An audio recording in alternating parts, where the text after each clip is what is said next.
The Big Island deputy prosecutor says Jaylyn Kemma failed to report the abuse against her son because she was afraid of her husband. An expert tells us unless there's a better way to protect abused victims, fear can sometimes lead to terrible decisions. Sarah Madison gets answers. Sarah? Joe, an advocate who helps victims of abuse, tells me leaving a violent environment is difficult and does not always mean the situation will be any better.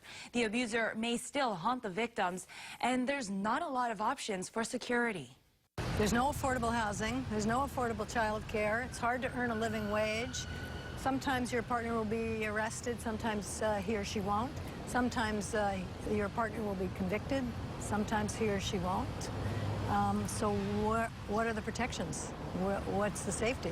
We showed advocate for victims of domestic violence, Nancy Creedman, a clip of what Deputy Prosecutor Ricky Damerville said about Jaylyn Kemma. Well, I think he's right on point.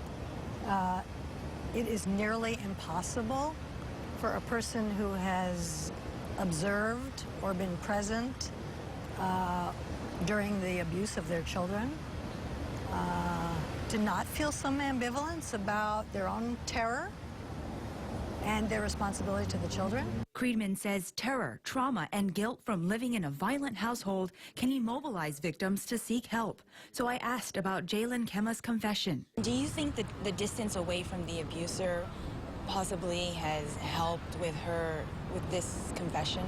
Oh, definitely, absolutely. The more distance, the more time, and the more safe she felt, the more capable, more able she became to use her voice. Creedman says it's important to remember Peter Boy's story so that the community can work harder to protect victims of domestic violence. Sarah Madison, KHON 2 News. So what happened to Peter Boy Kemma's body? His mother, Jaylyn, was not talking about that today. Neither was her attorney.